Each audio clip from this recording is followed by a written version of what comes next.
A Different Start, by Tuka Marceau. The Dwarven King Visits. Planning took a while indeed. That trainee was busy scoping for plants and materials Rimuru wanted for farming and construction, and it took a while for the requested architects to come over. Until then, the tribe lived in the cave. "So it's all over now," said Ellen in relief. They learned how the orc disaster ended using the forged story everyone made in Chieftain's throne room. "Yeah, the problem now is that we gotta rebuild from scratch," said Rimuru.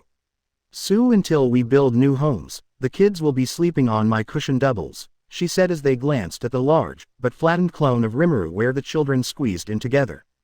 Now that danger is over, Cabal's party can finally go home. For Rimuru's safety, they also had to give a false story as to how Shizu ended. They agreed as they got the true story anyway. The problem was politics. The tribe salvaged what they could from the ruins of their village. For the blacksmiths, it was their tools and equipment. For the others, their tools of their trade that were thankfully still usable. In the meantime, Rimuru found said land, and left markers in case. She leveled down enough trees and atomized the stumps and branches, needing only trunks for wood she magically processed for construction, and soaked the soil in enough magicules to grow hippocute. She even paved a clean path towards their new city. "You can turn plants into hippocute." "Nope, not really. I just cultivated it," Rimuru told the Oni. Hippocute are said to grow in only magicule-rich areas because magicules cause non-toxic weeds and grass to mutate into hippocute while toxic ones mutate into deadlier plants. That's something only Dwargon and now we currently know. This way, even weeds are useful to us. The tribe lit up, finding a now steady supply of valuable medicine by knowing how to obtain hippocute. They cleaned up the now empty lot that was now a massive hippocute patch, and the ladies processed the potions with Rimuru's help. To create a full potion, they need to extract hippocute essence out of the herbs, and mix it with pure, magicule-rich water, so Rimuru had to purify the water in the cave, before adding more magicules in. And then the breakdown formula of full potions downgraded to their marketable versions of low and high potions respectively. To date, Dwargon can only create high potions as they can only extract 98% essence off the herbs. They rarely get 99% or 100% that enables creation of full potions. Well, using manual way by machine, doing that will be real hard, so you have to rely on skills or spells to create a full potion. Rimuru would tell the women with a sigh. Upon obtaining barrels of precious full potions that are magically sealed until needed by Princess, they all went home with the goods. And now, Rimuru can name 84 Oni a day into Kijin. But due to her partiality, the princess who was named Shuna, got 100,000 from her. She was a B-ranked monster, so she could protect herself as being a tribal princess. She's a target for attacks in the past. By the time Sue was back with the needed guys, she could name the final batch of adults. There are 125 warriors in a village of 300. 102 names so far, with 23 warriors left that Rimuru must name, along with the naturally evolved Kijin, as the Kijin she names are superior to naturally evolved ones. C-ranked Oni cannot be named for the survival of their race, with the Kijin acting as protectors of their tribe's lifeline. They understand as without children, they have no future. Kushiro made an edict that the Oni must pair up and at least have 6 children, before they can be evolved by Rimuru into Kijin after contributing to the race's future. There are 175 Oni left, be it young adults and children. As for those named into Kijin, train like hell once their city is finished building to protect the Oni. Their prides got severely wounded by trainees' information. The dwarves sent by Kaijin to aid them were the 3 brothers Garm, Murd and Dord. Gard specializes in weapons and armor, Dord specializes in tools and equipment, and Murd specializes in construction. Once they arrived, Rimuru utilized her knowledge. Because the Oni culture was leaning on Japanese, that was her forte. A large piece of paper and ink was already consumed by Rimuru to print out a blueprint of the town, to show how the city should look. Though she had to adjust to Western sizes of rooms and heights of ceilings as the Kijin are really tall. The dwarves were astonished at seeing so many Kijin at once when their kind are incredibly rare. The orcs soon came now that the dwarves are here to help them out, thus a construction and production boom began, after naming all of them except the children. The children are advised to witness the naming of their parents and elders as appearances may change and they might not recognize their elders had they come home looking different. She evolved them to high orcs by the end of working days, batch by batch. Warriors first, before civilians. She gave American names to the orcs. Like the Kijin before them, She focused on both beauty, strength and intelligence, thus the orcs got smarter. Rimuru then taught all she knew about Japanese-style homes for Oni and Kijin with insulation techniques for temperature comfort during nature's worst. The Kijin, who have small families naturally, have smaller homes, but to be fair, same size of front and backyards. The orcs naturally have different style of buildings, as are goblins, who pleaded they too want to live in the city for protection in exchange for their loyalty to Rimuru, who was declared by Trainee to be chairman.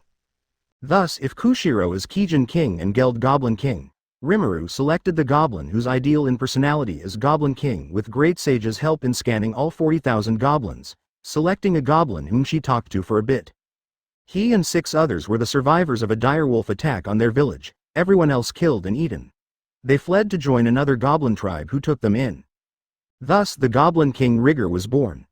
Thus, to make the goblins useful to aid in construction and farming, Rimuru named them as well into B-class hobgoblins and goblinas, when normally, their kind are up to D-class only. Just be enough not to trigger evolution into Oni for now. Everyone was learning new building techniques from on Rimuru's orders, while the dwarves learned different housing styles from Rimuru. You can plan buildings now? Benimaru gasped in amazement, as in a makeshift council room were the dwarves, Geld and some high-ranking high orcs, and the Kijin council. Yup. I got all my memories back. Rimuru decided to, screw this, I'm going ahead now, because of their situation.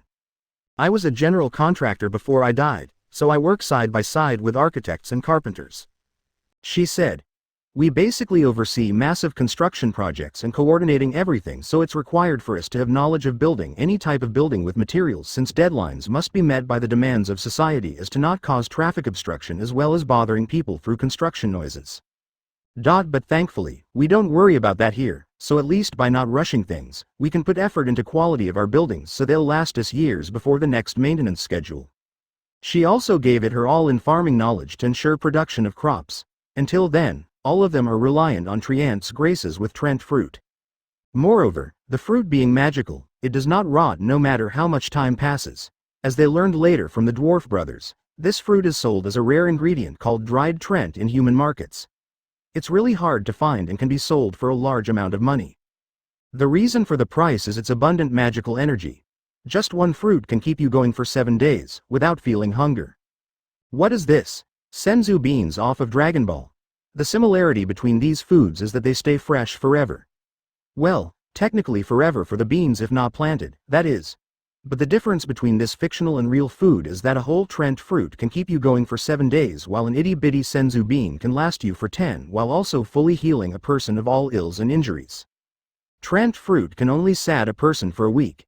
It's superior to the bean in terms of satisfaction in both scent, taste and texture, while a Senzu bean may taste like a typical bean while having better effects and lasts longer. Having anyone capable of shadow travel, including Sue and herself, lugs all the cargo from point A to point B. Each citizen thus has a stash of 50 fruit each, and everyone understood that the stash granted to them must last until harvest day of planted crops in the farms. Thus each person has 350 days worth of food, totaling almost 11 months with their granted rations. The longest a crop can take in growing is several months in cases of grains. But in a magicule-rich land like Jura, that duration is slashed off by 1/4 and the grains are double the size, which was a welcome change when she analyzed with great sage before planting everything. Trainee found that matches Rimuru's requests, though she analyzed all of them before planting. The farms are organized by growth rate. Human crops they got such as grains, leafies, roots, spices and culinary herbs mutate in Jura, which is the thing, but thankfully for good. They dubbed it monster crops. As a result, growth time is cut off by 1/4 the time, and are bigger. Some change in appearance and some change through quality of taste and texture, be it raw or cooked. So they really have to adjust, big time. The Oni and Kijin are long used to the flavors and textures of fast-growing crops they favored, but Rimuru decided to include slow growers due to their new neighbors, and versatility is good change too, because being given free Triant fruit won't last forever.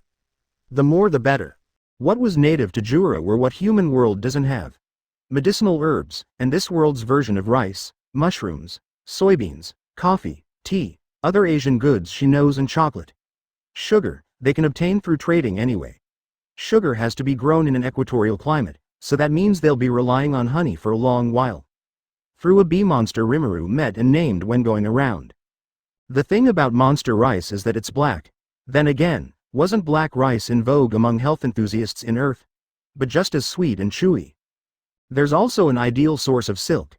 But they compared the species, and Rimuru chose Gehenna moth silk as it was superior in quality compared to hell moth. They also searched other sources, the human equivalent of cotton, linen, hemp, etc. Food crops aside, they would cultivate these too. For now, they're reliant on silk and fur. Which is very high class, by the way. Just not sustainable enough. Not just homes but also many production facilities. As well as city interior designing and entertainment areas and such. And an aqueduct for water flow for daily use, as well as flushing toilets and sewage system. Creating an ideal city aside to keep everyone happy, a solid government must also be built. So who does what? For now, Benimaru, Sue and I will go back to Dworgen to keep mining magisteel, said Rimuru. We do need to arm everybody. XXX, man, after why, took all that trouble to set it all up, I bet it's killin' ya that a new demon lord wasn't born huh? Laplace spoke to a man facing outside the window while he lounged at the couch. They set things up as nobody knows how a demon lord is born. All they know is that they gain power through a lot of deaths in their wake to gain immense power. So it was quite the project. Yes. But I did get to see an interesting sight. The man turned to look at Laplace, amused. This man is the demon lord ruler of Gistov, Clayman. He dresses in white, stylish suits to match his lavender-ish silver hair and red eyes. He is a deathman elf. Now what shall I do about that slime? Yeah, that slime girl, Laplace thought. She's powerful to produce magic circles that causes Veldora heads to chow down on whoever's unlucky enough to be within the circle. She was also capable of defeating Orc Disaster by herself from what he witnessed. She went from child to adolescent. She seems to age, based on how strong she is. Until they can determine the full scope of the slime girl's powers, they can't move yet. She was already so powerful as a child, she even gained Geld's power thus becoming stronger. How far can that go? Laplace wondered. She was also cruel enough to crush Gelmud's sacks and feed him to Geld as revenge for the troubles he caused the forest. Well, good luck to ya. I can lend you a hand for cheap. Laplace offered as he stood up and bowed. Demon Lord Clayman. And he poofed out of existence. Clayman snorted in amusement. Yeah right, that's just a mere slime. He wouldn't even need his hand held against such a creature. Bah. XXX since construction began. Things are peaceful for now. Because Rimuru never met the king, only dealt with Kaijin, Gazel never knew of the existence of a budding monster city, though he was aware of the Orc Lord's existence but not much else news as nobody can get information yet. Kaijin never said anything even if he was loyal to Gazel, thus Kaijin was the only one who knew the truth about what's going on and it was he who lent his workers to the Oni. Cabal's party never said anything either except to Fuse with whom, after much deliberation, was allowed to know the full truth about Orc Disaster, but not about Shizu. Thus Blumend was able to sell the information with big money and profited. So it took a while for everyone living near Jura Forest to know that Orc Lord is dealt with by Jura's residents themselves with 4 tribes allying over one enemy. Oni, Kijin, Tempest Wolves, Lizardmen, and Goblins. After that, the United Front dissolved, everyone going home. Though the Oni tribe had to rebuild as their village was destroyed no thanks to Gelmud, a Majin who claims to serve a demon lord. Gelmud was going around Jura, naming monsters he fancies in hopes of powerful pawns, but he was so weak he can't evolve them even after naming them. He only lucked out with Orc Lord because he was close to evolving in the first place. All he needed was a small push, according to his son when the Orcs regained their sanities once the effects of Starved was over when his father the Orc Lord was killed. The Orcs, remembering all they had done under the effects of Starved, seeks to atone for the troubles they caused, thus the United Front decided their sentence. Cabal's party knows because they lived with the Oni tribe for safety while the Orc Lord was around and they don't want to risk their luck. 3 of them against an army? Really? The mixed Oni, Kijin tribe let them refuge with them for safety and were treated well. They also didn't mention Rimuru. Who named them into Kijin? Because Rimuru didn't want to deal with the fallout if she, a monster namer, was known to exist, and evolving monsters left and right. Kaijin believed it wasn't that big of an impact anyway as the Oni are a good warrior race. So when Blumend released information, he just went, meh. However, when Gazel found out about the news Blumend spread, he sent a spy to locate and gain information anyway. The spy took a month to find a development going on. Monsters were doing labor in building a freaking city as a large amount of land was cleared. Gazel read the lengthy report a month later, which marks the end of the second month of the city's development. 3 tribes cleared a large amount of land for farming and city building, the farm being near the Emerald River. A slime girl with immense power clearing the land for construction room and has a very unique way of logging. She even creates paper by swallowing literal tree trunks and spits out a pile of paper. She also creates hypocrite out of grass and weeds for the womenfolk to harvest before the menfolk can do the construction work. Men from 2 tribes were doing all the building and the farming. The womenfolk were doing the cleaning and cooking, and looking after the kids. Where the hypocrite went. The ladies process potions in Veldora's cave as what else can be made out of hypocrite. The spy has no idea what kind, as he has no idea how they sense intruders and such. He can't risk himself. The scale and development of which was far too sophisticated. It may as well be a human city being built, just inhabited by monsters. Development was too fast without compromising quality, as the work ethic should be a model example for humans. They hired a trio of 3 dwarves called Garm, Dord and Murd. They just supervise construction and teaching the men how to build and craft better while making clothes and shoes for everybody. 3 races of Oni and evolved Kijin, orcs and hobgoblins were coexisting peacefully. The large wolves in the city hunt and patrol, and playing with children. Sometimes, the slime girl called Rimuru sings during dinner, making music out of her body, as music can be heard from her body. Music no known instrument can make, and all her songs are stuff no musician in their world has ever composed. She sometimes sings with 2 voices, imitating a man's. And all monsters in the budding city are all named. Though while children are understandable, some Oni remain unnamed, unlike their stronger Kijin counterparts.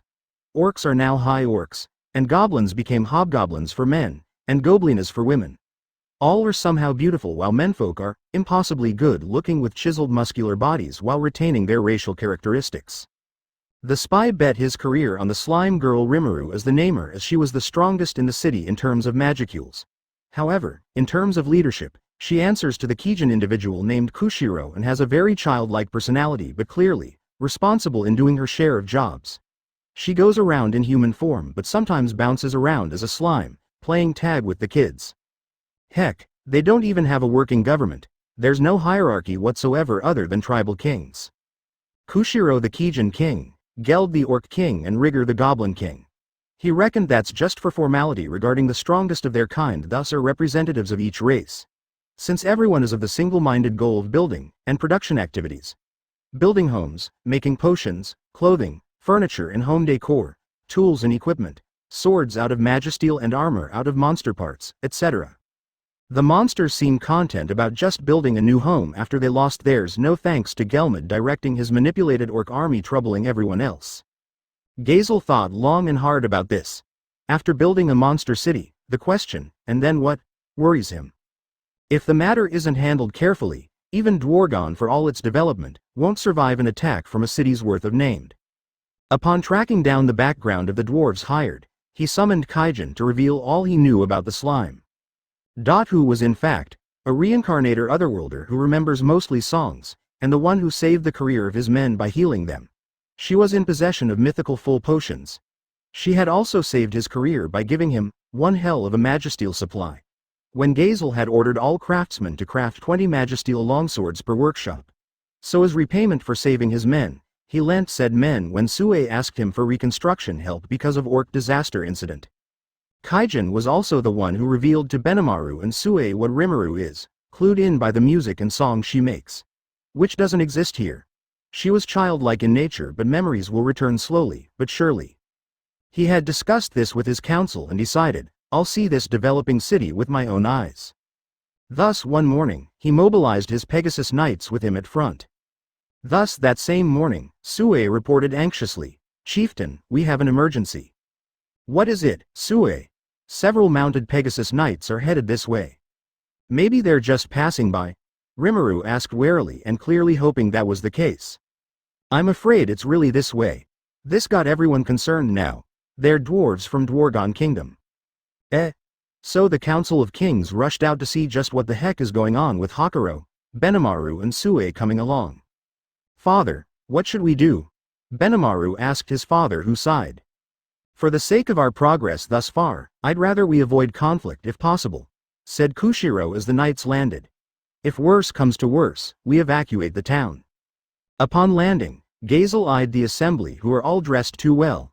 His keen eye recognized silk. Silk is expensive and these guys can wear it so casually? I am the king of the armed nation of Dwargon, Gazel Dwargo. He introduced himself. Who is of the highest authority here? May I speak with them? Because of how naming works that the named see their namer as a god as any monster becomes amazingly grateful to the one that have named them. The instinct of the monsters present was to look at Rimuru who meeped because they looked at her at the exact same time, which was creepily uncanny. Rimuru groaned. Because she was not used to political leadership, she was taught and trained by Kushiro as the laws of the naming changes things. Literally. And so, at Kushiro's residence, monster leader Rimuru maybe, but she was still living with Sue's family out of preference. So Kushiro's family has a literal estate to live in due to their status. The kings must live in estates, so in case Geld and Rigger marry, they're all set up. So you're named Rimuru Tempest. That's an equal naming, isn't it? Gazel mused because of the nature of Rimuru's name. He was with his war minister and captain of the Pegasus Knights, so he wasn't alone while Shuna served everyone tea. He came here to see with his own eyes a new budding culture that came to be after Orc disaster. Yes. Well, that guy was really lonely that he was okay with naming me, but in terms of equal status, I had to come up with a family name. Rimuru explained. He liked it and he gave me my name after, due to what he was. Tempest was the only cool-sounding one as the rest sounds downright dumb. Tempest. Gazel thought of names related to it. It has everything to do with bad weather, and she was a really young slime who was born around the same time Veldora disappeared. Storm. And judging by the timeline, you came to exist around the time Veldora disappeared, don't tell me. Ehehehe. Rimuru looked sheepish now as many eyes bulged as they came to the same conclusion as Gazel and they all were horrified. That eccentric monster who named you was Veldora-sama himself. Rigger squawked. Rimuru began twiddling her fingers now. But why did he disappear? Well, I sorta made him a promise, but to make it work, he has to temporarily cease to exist. Several jaws dropped. What promise can that be? Kushiro choked out. You made a promise with Veldora-sama of all people. He took care of me, so why not? Came Rimuru's usual innocently ignorant reply. He's a nice, but shy guy, so despite how he looked and how loud he could be, he was increasingly less scary as hours went by when we talked. Being a slime, I can survive his presence when nothing else did, so he was really lonely. The monsters and dwarves had trouble imagining that. So I made him a promise. With my great sage, we can pull it off. It'll take a while though. What promise is it? Gazel asked nervously, wide-eyed in dread. Oh, he'll be free from his prison, of course. They all went white with shock. It'll take a while, but by combining his skill and mine, we can do it. You do realize freeing him is the same as causing a literal storm to happen, right? Gazel choked out in horror. The world will feel his return just as how we all felt him disappear months ago. Yeah, we both know that, so we're also figuring out how to help him restrain himself while safely letting loose. Said Rimuru. He may have temper tantrums as a result of pent-up power he had to release or go boom, which is even worse, but out of all dragons, he was the kindest too. She said as they had trouble imagining that. He was indeed, protecting the west from the east by creating this fertile forest and a landscape impossible for an army to cross. Life began being possible here within this natural barrier as well. This forest was born through his power as well. She told them. He's also kind to a mere slime like me. It's what made me decide to help him. Rimuru-sama. Shuna croaked out. Rimuru was loyal to Veldora with good reason. Does that mean you can convince Veldora not to be too explosive should he return? Gazel asked Rimuru anxiously. It's either that or another hero comes by to imprison him again, so he'll definitely work on it. Rimuru giggled. He says the past 3 centuries were lonely and boring.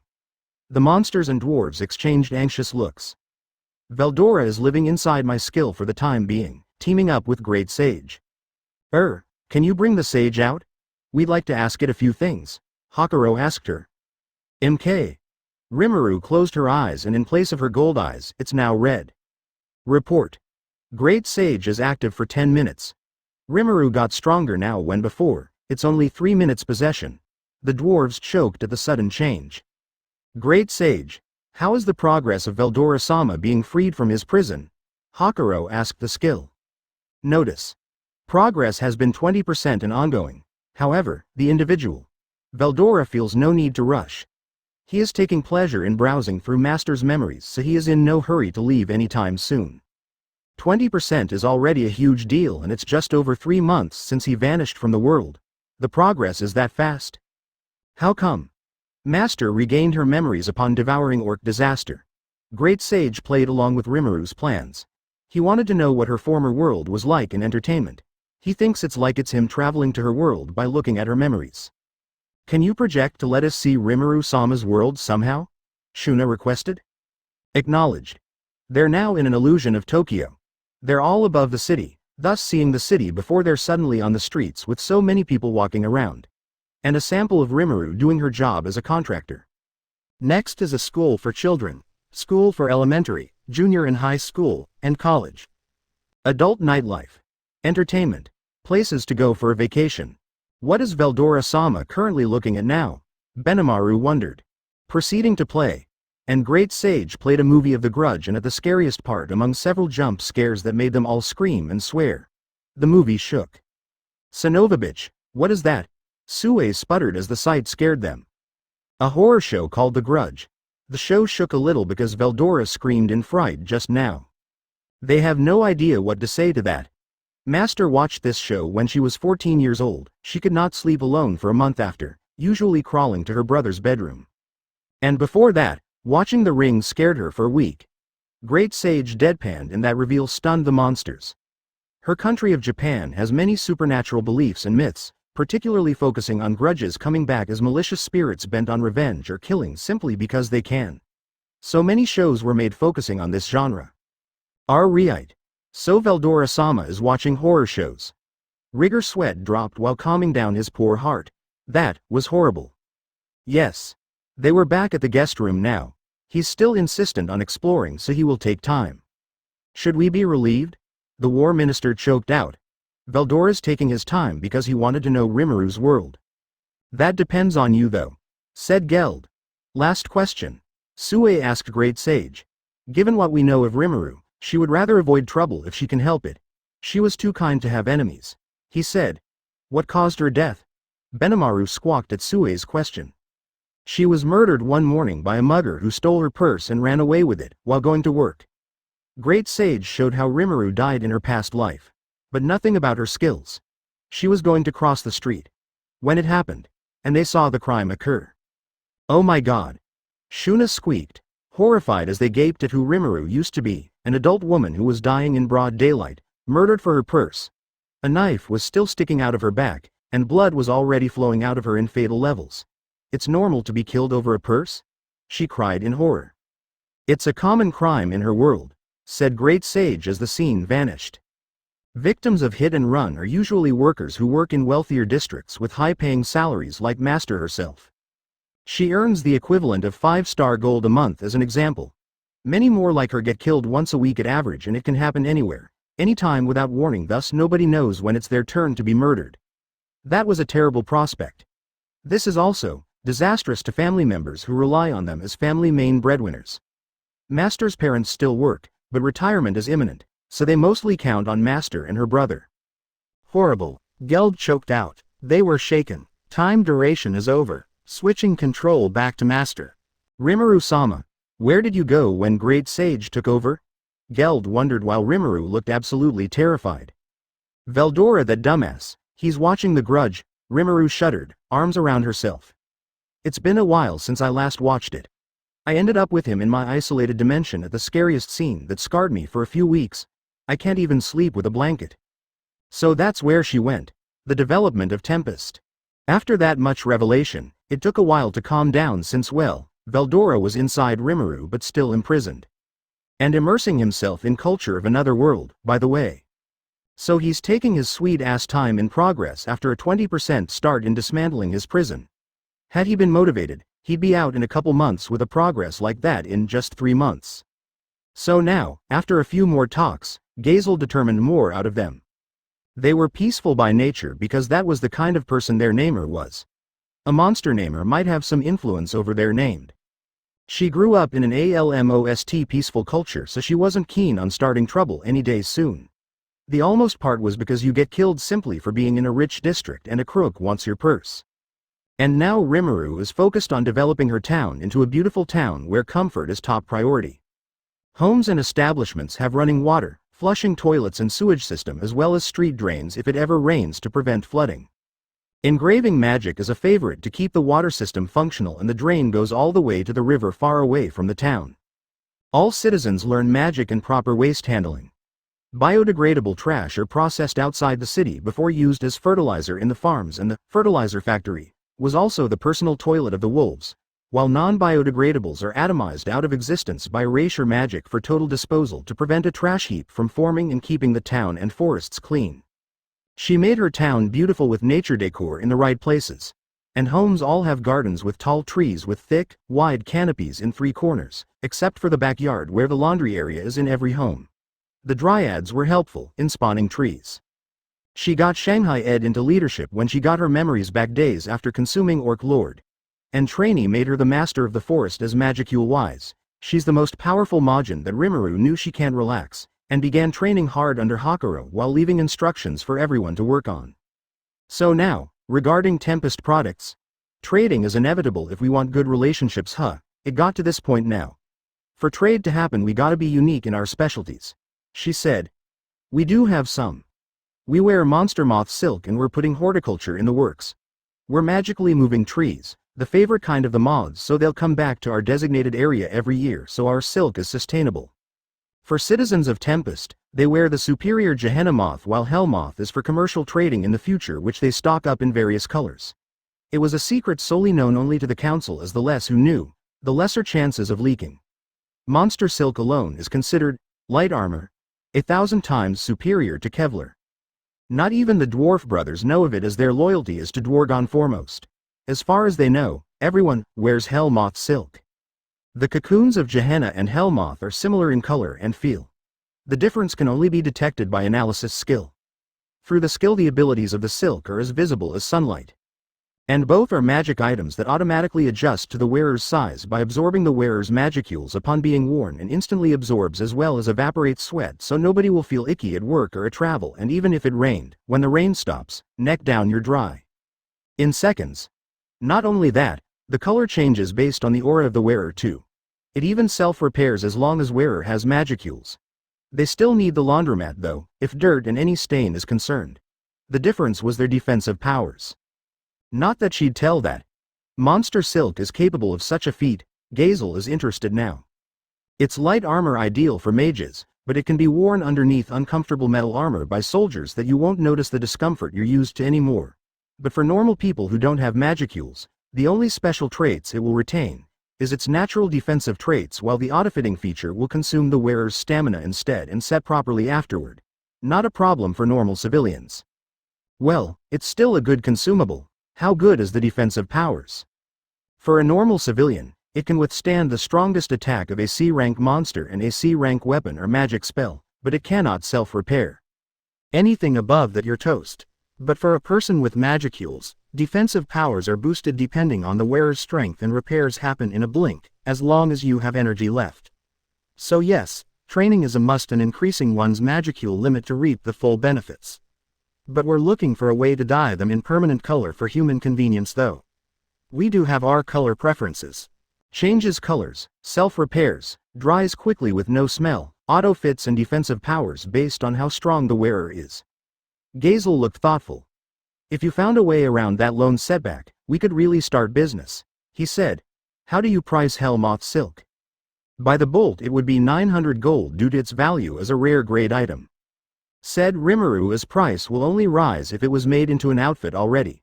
But as monsters rarely use money unless absolutely necessary. We would like sacks of different types of flour in return, as if we tried to farm grain, the dryads are gonna use our intestines as fishing nets, she said weakly, as the council and guests shuddered as they know how dryads watch over the forest. How much is flour priced in Dwargon? Whole grain flour and refined flour. Gazel looked puzzled. There's a thing as refined flour? He asked, baffled. Yes. Back in Earth, even in 19th century, as consumerism exploded, people naturally want prettier things. That included how food looked and tasted. There's such a thing a prettier food? Rigor is utterly perplexed. Yes. Rimuru conjured illusions of whole grain flour and refined flour. This brownie thing is whole grain flour, where all the nutrition is still intact, while the white thing is refined flour. It's sweet and can be made into whiter bread and better as cakes. She said as she showed many illusions of shokupan and other white bread as well as cakes and pastries, but it's not nutritious. It's basically snack food for pleasure, and banquets to impress guests, though I wouldn't recommend it for daily meals. Whole grain is still better for health, be it human and monster. It started with bread in 19th century because snobby nobles thought of bread made of refined flour, unaware of consequences in the long run, especially in crazy lengths they went through for it. How can it be though? The war minister inquired. Well, medical knowledge is years ahead. Great sage, project a see-through human body. And the sight was freaky. She explained the benefits of eating whole grain products without going into medical jargon they won't even get anyway. Well, that's how it goes in Earth. I have yet to see if flour here is the same, so I'd need samples. Since I became leader due to wacky promotion, I have to ensure everyone gets the best of both worlds. Human and monster. And everything always starts with food, water and shelter, said Rimuru. Sue, can you go get me a small sack of flour in Dwargon? Rimuru piped, giving him a gold coin. And Sue was gone. 5 minutes later, he's back with a small sack which was analyzed. Our analysis of whole grain flour, if we compare it to Rimuru's Earth equivalent, this is in fact 4 times more nutritious for our well-being. Even more so for humans. Rimuru was absolutely pleased. Children come first before aesthetics. We'll go whole grain all the way. Malnourished kids are stunted kids. She smiled. We have other interesting things I bet other worlders will cry blood over it later on. If they came from the same world I did, they'll demand one thing from us for sure. That is? Hakuro asked her. Rimuru beamed. Coffee and chocolate. No other country has it, but Jura. Thank Veldora for spawning things left and right, said Rimuru cheerfully. Who knows how many other worlders are here already? Gazel thought. But for now, we'll think of political crazies that will come if people get wind a monster city has this. Chocolate, he said. Yeah, that's true. Shuna, bring out our samples in the kitchen. Rimuru instructed. Dark chocolate and classic chocolate drinks, as well as those chocolate candies we made, and that large cake. Yes. Shuna was a little too quick to run out of the room, manners be damned, because she was excited. Was it that good? Benimaru asked, sparkling in anticipation. If Shuna likes it, it should be good. We tried our first batch and she ended up finishing our prototypes by herself. Rimuru giggled. It's that good. That got the men and Shion anticipating. But sadly, chocolate is poisonous to anything canine, so canine-type monsters or bloodline descendants can't have any or they'll die. She sighed. Ranga and the wolves know to steer clear from chocolate and coffee. Oh. Shuna was back with a tray of 2 jugs and small glasses. One glass jug was dark brown, and the other was light brown, chilled. The dark one first since it appeals to adult tastes. The classic one is the type that's universally liked, said Rimuru as they all had a glass of the dark chocolate. It was yummy even if it was slightly bitter. As for the classic chocolate, doggone it's good. How soon do you import this? Gazel was quick to ask. Once we grew about 5,000 trees by end of this year, which will result in 3 tons of chocolate. Enough to keep our countries happy for several months till next harvest day. Said Rimuru. We sort our products into powdered drink mix, chocolate candies, and cocoa powder for baking. We use the powder on this cake so it's just as brown. She said, having them look at the gorgeous 2-layered cake before them that both has colors of dark and classic chocolate frosting. With a snap of Rimuru's fingers, it all got cut into slices of equal size for all of them, which they ate on a small plate and a fork. This is too good. They moaned at the deliciousness. Something that bears the color of mud, is this good? I understand now why Shuna can eat all those prototypes. I could do the same thing if there's plenty to go around. Kushiro was in near tears at how good it was. You think? I could eat this forever? Rigor choked out. For now we have about over 2 million cacao beans on our first harvest and it takes 400 cacao beans to make 1 pound of chocolate. So that's over 5,000 pounds of chocolate this season. But we have to divide that into 3 portions for 3 chocolate products. Once we got the right amount of trees, we can import to Dwargon by next year. Oh ho. I'm looking forward to that. And this coffee thing? It's to be a hot drink as well as cake flavor. Shuna, bring that out too. Coffee will appeal more to adults actually. No kid will like it and bureaucrats will love it as it'll keep you awake for a couple hours extra till your work's finished. I hope after that you'll make up for those sleep hours as too much stress is bad for health.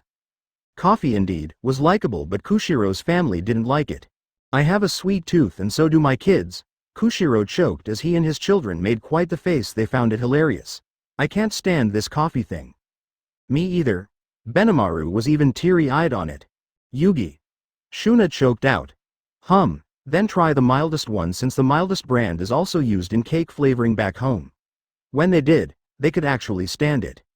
So hell moth silk, coffee, chocolate, anything else?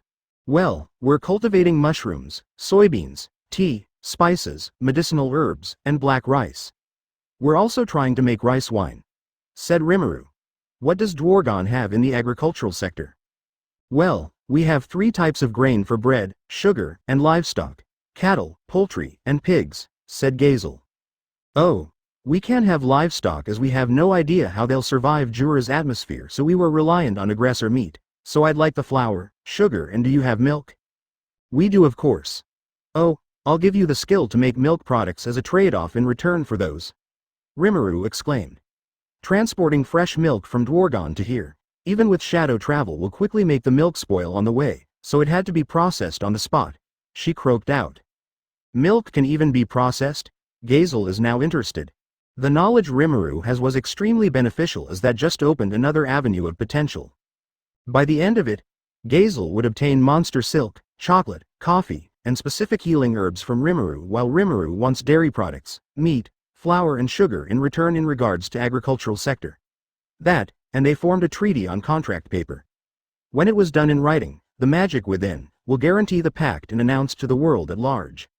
They're not a country per se, but a federation of goblins, Kijin, orcs, treants and dryads and dragonutes under one banner. 1. Non-aggression pact. 2. Military assistance in case of crisis. 3. Highway to Dwargon in exchange for backing. 4. Guaranteed safety of dwarves in Jura. 5. Promises of technology sharing between 2 countries. Further talks were made as well that both parties are satisfied as Tempest has too many specialties that trading will indeed flourish for sure. So now, they began mapping out an ideal route to Dwargon to build a highway in on flat, even land with a strong foundation. Sue's intel units are on it now. That, and they're gathering information based on Rimuru's requests, so they can make what no one has, to maintain uniqueness, for trade to flourish as having specialties, will protect you in a way. That, and military strength and ability of human nations, and notable individuals so they can prepare well. As of now, their current military forces, small, but enough to destroy a city by themselves. They're about the equivalent of 500,000 soldiers. Even Rimuru can wipe out half of that by herself alone. For now, they need a logo for their products. As a shout-out to fellow Otherworlders, Rimuru thought they should go by an iconic icon. Pikachu. She had to take on a slime form and swallow paper and ink just to print it out. It was a red circle with a white edge, and Pikachu made to look like coming out of the circle halfway to say, hi, with a hand wave. Yosh, this is cute enough. She smiled as she approached the dwarf brothers about making it the agricultural product logo. However, they blinked. You mean your slime form is not the logo? Well, I want to make it clear to Otherworlders who are around, that there is a friendly Otherworlder in Tempest. Said Rimuru. They would know this design too well. Well, I think it's better if you're the mascot instead, said Dord. You're very cute as a unique slime. Nobody would think that Tempest's ruler who's so cute she looks harmless. People will think twice. But all the same, it's best if you learn from Gazel-sama about politics as you're new to this. For now, we don't know the alignments of Otherworlders present in this world, hoping they're neutral and not enemies after being made loyal to wherever heck they live in now. Yeah. I mean, I'm a general contractor suddenly ruler of monsters. Yeah. Rimuru sweat dropped. I'm still learning from Kushiro before I move on to crazy politics with the king as I mentioned. For now I'm a good provider but doing political tango is beyond me. For now, she focuses more in creating a beautiful town with the right landscaping in the right places. That way her city won't bake during summer as hello? Their materials will guarantee a sweltering summer even if she tried to avoid that with engraving magic. The air blowing in will be converted to cool air, but a heated building will immediately warm that up in seconds, but some breeze is better than no breeze in summer. While at winter, warm air will blow in. And all roads have heating engravements, so rain will evaporate when rain stops, and snow on the road will melt and evaporate too when it stops snowing. All conveniences she could imagine are here using magic. She also built many things that can make Tempest a fun city for visitors. To that end, she built classy hotels with amenities, as well as gaming parlors, cafes and restaurants for future visitors and trained employees. So much work. As for farms, land clearing is okay within reason. Crops, plus fruit, forests, are also planted, why not? Since they harvest herbs by the stalks, not yanking them out entirely by the roots, the nature of the forest ensures they will grow back as weeds. Rimuru simply mutates them again for harvest and processing. Gazel sent a skinny dwarf by the name of Minister Vesta as the researcher, much to Merd's dismay as the guy harassed him into building him the classiest villa, classier than anyone in Dwargon. So yes, Vesta was made to stay in a VIP room in their hotel until they build him a residence with a workshop because he's a researcher sent to them. If there's anything Rimuru knows, researchers bring their work home. His residence, like any in the council, is behind the government building. His office is in Veldora's cave though. He had the Dragonoots assist Vesta as it's the ladies bringing in a mountain of herbs to supply experiments, into crates that have stasis magic to prevent the herbs from wilting too soon, thus wasting them. He also talks with Rimuru about cultural exchanges, so their countries would know each other better. Initially, Vesta can't believe that the ruler of Tempest is a slime. A unique slime named by that Veldora, by the way, and keeps the dragon inside of her skill while dismantling his prison. Or that was the plan, until Veldora decided to explore her world through her memories and was entertaining himself, so he'll be inside her for a bit while longer, that his curiosity is just another prison in the end. May I see what Veldora is doing right now? He asked. Sure, he's getting along with Ifrit lately. Rimuru took him into an illusion to show him what happens within her. And Veldora was indeed, with Ifrit, watching. A concert of Fiction Junction. Oh, a concert this time. I think horror shows traumatized him for good. Oh, so this is your world's music? Vesta was intrigued, being a man of culture. Yes, said Rimuru as they listened to a song sung by Calafina, Magia. So this is a song. Vesta mused as he was impressed. Just what instruments are used to make such music, and that poetry? Well, songs are better than poetry, no. Rimuru smirked. Songs were mostly what I remember until eating Orc Lord helped me regain my past. Great sage, download our style of music into Vesta. She instructed. Our instruments, how they are made, how to compose songs, everything. Let's begin with classical music before we go modern next week. She said. There's only so much stress a mind can take per downloading. Proceeding with downloading, beginning with flute. How much stress are you talking about? Vesta asked her. Imagine the accumulated stress of staying up for a week just to finish deadlines on time under intense pressure, and having less time to eat and drink. Imagine how that feels. Rimuru snorted, speaking from experience. Vesta balked as back in the real world, he felt it. I think I shouldn't overwork. He wheezed, groaning in stress. But he got knowledge of flutes, and countless music written by many composers. You seem to know this feeling very well. Ahahaha. I was human once. And I got saddled with a jerk of a client my boss couldn't afford to offend or lose a great deal of money. A 9 billion project out of a 40-story office building in exchange for putting up with his jerkness was well worth it. Vesta choked. Complete with a parking lot, by the way. She said, snapping her fingers to show him the building in question, with a parking lot next to it that had almost resembled a shopping mall. A huge building. But isn't that way too much? It is.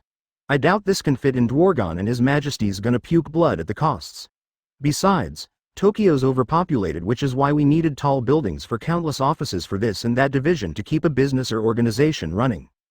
What's the worst place you worked on? Out of embarrassment, a love hotel, said Rimuru, going pink. Love hotel? What's that? It's a hotel just for couples in a very lewd mood and stay in for countless hours of bedroom tango until they're satisfied, said Rimuru flatly, and Vesta put a tomato to shame as he quickly got what she meant. There's a hotel for that?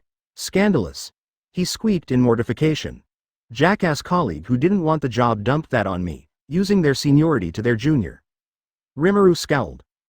As revenge, I stole his high-paying projects in his queuing project files and replaced it with cheap projects, and I made payday and he had no clue. Up until my death he had no clue, she cackled.